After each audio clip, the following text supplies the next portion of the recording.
horas e 19 minutos, nós falávamos no bloco anterior com os nossos correspondentes sobre os problemas de abastecimento de água, com as queixas da população e também no fornecimento de energia elétrica, o problema é ainda maior. Uma pesquisa revela que 87% dos brasileiros consideram a conta de energia muito amarga. Os cearenses se queixam do preço e também dos serviços ruins da Enel. As informações com Diacis Lira. Um levantamento feito pela Associação Brasileira dos Comercializadores de Energia, em parceria com o Ibope, mostrou que 87% das pessoas consideram sua conta de energia cara. O número é 4% maior que o registrado em 2018. Os cearenses sofrem também com a pesada conta de energia e que fica ainda mais cara com a taxa de iluminação pública cobrada pelos municípios. Além do bolso arder com o valor da conta, a população do estado enfrenta uma qualidade ruim dos serviços, com muitas reclamações contra a Enel por conta da oscilação da corrente elétrica.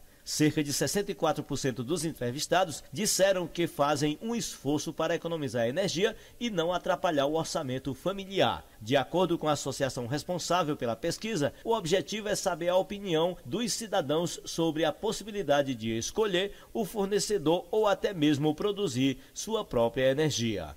Ao todo, foram ouvidas 2.000 pessoas entre os dias 23 e 27 de maio, de 16 a 55 anos, em todas as regiões do Brasil. Com informações do Ceará agora, de Assis Lira para o Alerta Geral. Jornalista Beto Almeida, esses números da pesquisa não surpreendem, porque se há algo que une todos os brasileiros é essa oposição ao péssimo serviço prestado pelas companhias que distribuem energia elétrica, que prestam serviço nessa área da energia elétrica, não apenas no Ceará. A Enel, aqui mesmo no Ceará, é alvo constante de denúncias, de queixas dos consumidores pelos abusos nas contas de energia e também pela qualidade do serviço.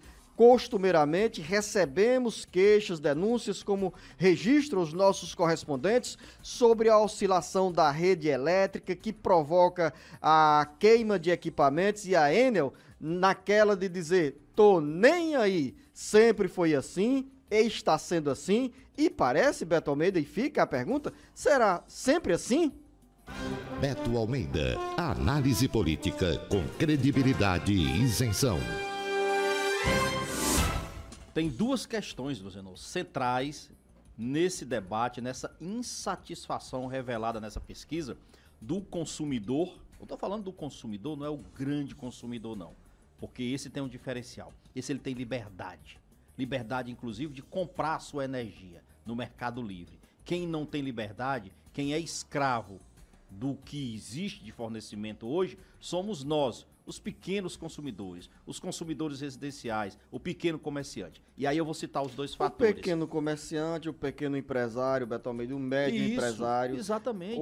As grandes, apenas me permita fazer uma intervenção nessas suas considerações, apenas grandes grupos empresariais têm condições de comprar essa energia por meio de leilão, né? Exatamente. Que barateia o custo. Exatamente. Então, mas a maioria dos brasileiros, sejam consumidores industriais ou residenciais, nós estamos a pagar uma conta muito pesada. Nós dependemos exatamente de uma imposição de um único fornecedor de energia por estado. No caso do Ceará hoje é a Enel. E aí vem exatamente essas duas questões que eu quero falar. Primeira questão, liberdade de mercado, liberdade de escolha.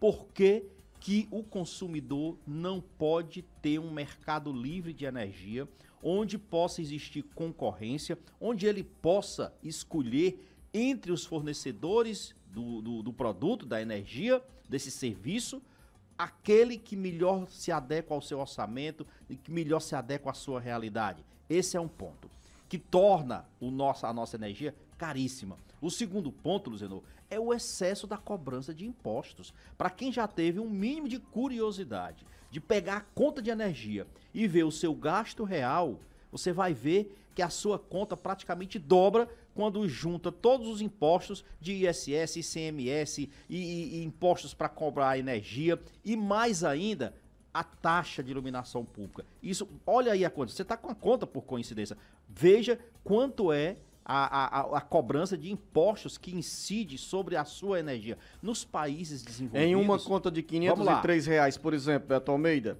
ICMS, R$ 114. PIS, R$ 5,68. COFINS, R$ 26. Aí vem aqui, taxa de iluminação pública, R$ 70.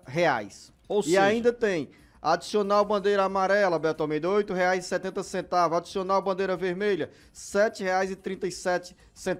então tá aí, de novo. A sua conta é Mais exatamente... de quase R$ 150. Não, Beto Almeida, é quase a metade. Quase a metade. É isso que eu tô dizendo. De penduricalhos. De penduricalhos, que você simplesmente inviabiliza o orçamento familiar. As pessoas, Luciano, às vezes simplesmente entram no desespero para controlar sua conta de energia, quando poderiam ter um mercado livre, quando poderiam ter um fornecedor diferenciado, e não apenas um por estado, como prevê hoje a nossa legislação. O país precisa avançar nisso, Luciano. Beto Almeida, e no caso do Ceará, há uma necessidade também dos órgãos de defesa do consumidor serem mais rigorosos no acompanhamento dessas queixas da população, seja na capital do estado ou na grande Fortaleza. Tivemos há pouco tempo milhares de consumidores reclamando que repentinamente receberam uma segunda conta de energia, que ninguém sabe como foi o consumo dessa energia, quando foi o consumo dessa energia, e o certo é que os consumidores recebem a conta com um recado lá: se você não pagar essa conta, seu nome vai para os órgãos de defesa, não é de defesa do consumidor, os órgãos como o Serasa da vida, de mal pagador. De mal pagador, resolvendo, né? Você vai cair na lista de mal pagadores. Há uma necessidade tanto dos órgãos de defesa do consumidor em si, quanto, por exemplo, Beto Almeida, da agência que fiscaliza os serviços públicos Agência delegados, Nacional de que Energia são serviços explorados pelas concessionárias. Olha só, Luciano, você tem razão nessa questão também, no acompanhamento do trabalho que é prestado, do serviço que é prestado pela Enel aqui no estado do Ceará. No mínimo, eu vou trabalhar com a hipótese de que a Enel está correta, de que o argumento dela é que, na realidade, as contas que vieram 2 vezes no mês, elas são de medições de períodos diferentes, mas, no mínimo, ela comete aí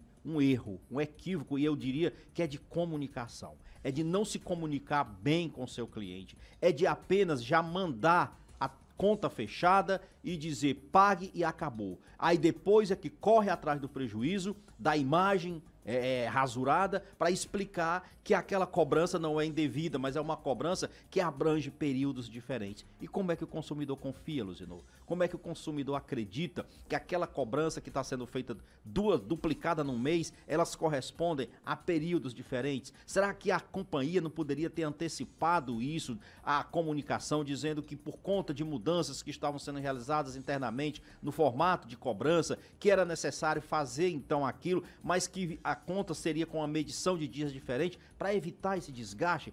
Isso se chama, sabe o quê?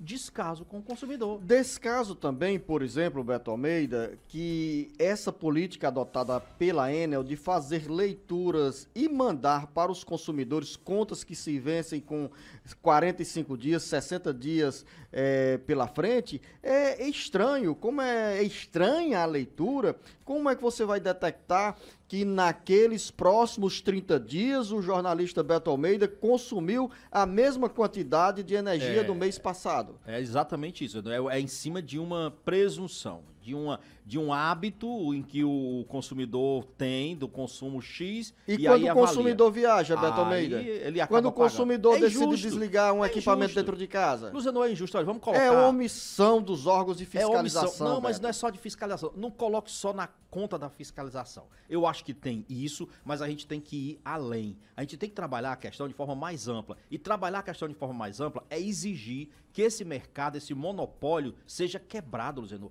É permitir que o consumidor tenha um mercado livre de energia para que ele tenha opções. E mais do que isso, hoje nós temos o Ceará, por exemplo, é um grande gerador de energias alternativas, de energia eólica, energia solar. O Ceará, Luciano, produz mais energia hoje do que consome. E nós, cearenses, não podemos tirar proveito disso, porque simplesmente hoje, quem é que tem hoje, Luciano, condições de colocar, por exemplo, aquelas placas solares nas suas residências?